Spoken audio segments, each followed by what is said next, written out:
signatures against Scott Walker. They told you couldn't possibly gather them against Rebecca Clayton because nobody never heard of her.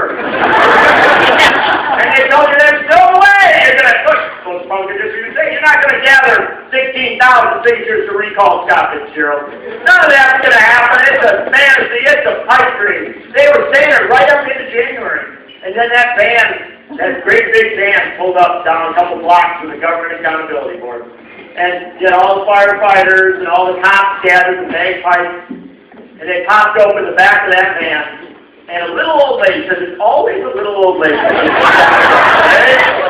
Little old lady took out that first box and came running right up that line there. And then a college student grabbed another one, and people from all 72 counties of Wisconsin ran those boxes in. 1 box, 2 boxes, 3 boxes, 10 boxes, 100 boxes, 1,000 boxes, 3,000 boxes of petitions. They had to check the structural integrity of the floors in the 2 places where they kept all the signatures because they were afraid they would collapse. And when they opened up those boxes of signatures, after they had told you it was impossible to get them, in fact, it was proven right. You didn't gather 540,000 signatures. You gathered 1 million signatures to recall.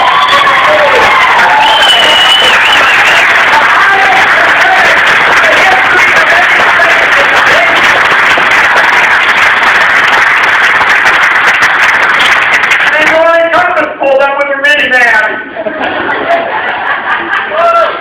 And so, well, the wedding photographer will write her off. She can't possibly get the 16,000 signatures out there. And they were right.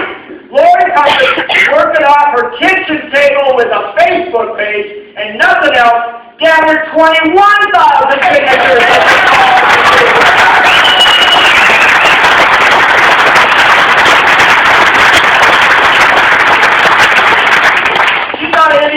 Who was going to run for that seat. She said, I'm sure Andy would run. I said, I don't think so. Andy's going to keep his ability, which is absolutely vital. He's actually developed the experience. He's fought, Andy George is one of the few people that got Walker and these people that backed down on that voter registration stuff, the voter ID stuff. He can't lose for the assembly. So Lori comes like, we're going to buy candidates. Everybody's like, we know. And Dan and Lori Compass hasn't turned out to be an absolutely stunning candidate for the state senate. She's raising money like crazy. Her handmaid signs are throughout that district. And the wedding photographer is now scaring the wit out of the former majority leader of our state senate.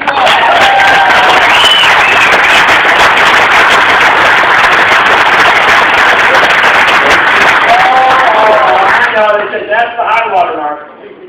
They got all those people who signed the cities, but they're going to forget by June. There's no way they don't. But here's the interesting thing. The thing that we kept saying all along, it's rare that you're absolutely right. It's kind of cool. Now, I know you grew up and this is your usual experience, but some of us, we're not sure we're always going to be right. But we said that Walker's policies were job killers. We said that Walker's policies were going to damage this state. They were, that's not going to happen. By April, by May, the jobs are going to start coming, the economy is going to turn up.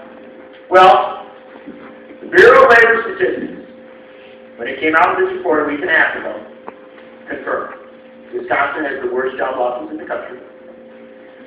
Walker went down to Illinois, and he picked on Governor Quinn down in Illinois, said, what Rob John Quinn has done, Quinn, you raised taxes, you did all this stuff, right? Said, well, then the next day, Bloomberg in Business Week, the big business journals came out and said, we ran the numbers, and turns out Illinois is number 3 in job growth and economic growth. Wisconsin has fallen to number 42 on all of the measures. And so, weirdly enough, our faith that this governor was wrong, that we knew more about economics than he did, has proven to be right. And these numbers are coming out, and when they put the poll out, I tell you, never thought I was going to like anything that came out of Marquette University. But I went to law school. But that Marquette poll, and I want to emphasize to you, as we begin this transition point, this is the critical moment.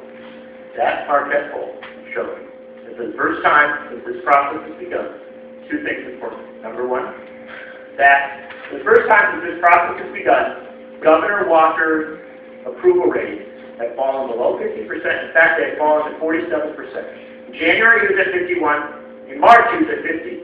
He's now at 47. Second thing in that poll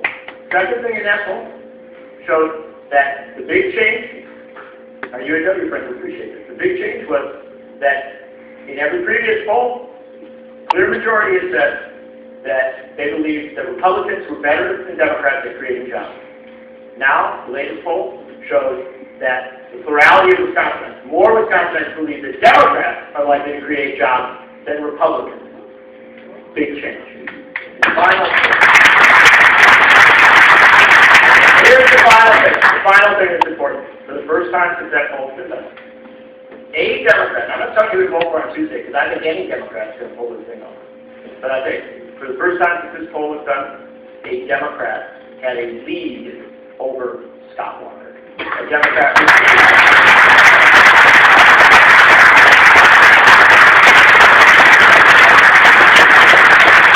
We got 30 days to go, brothers and sisters. Just 30 days. But every indicator is up for the forces of economic and social justice.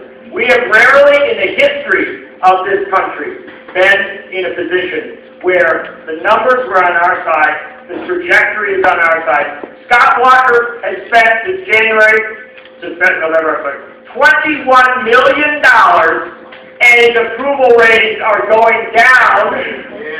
His approval ratings are going down. The Democrat who's beating in the poll hasn't spent $1 million yet, and he's getting ahead of Scott Walker. Do you understand what we're talking about here, brothers and sisters?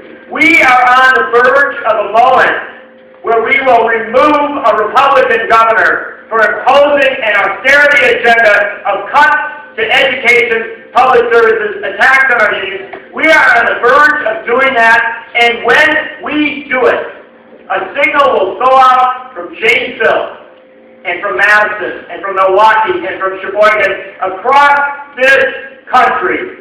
And for the first time in way too long, we will have Democrats and Republicans saying, you know what?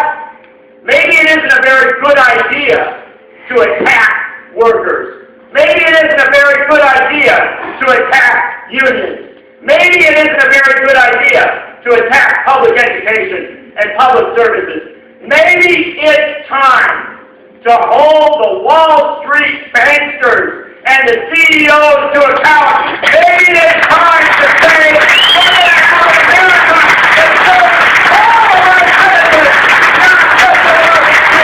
Maybe it's time to have America that will come and lead the man.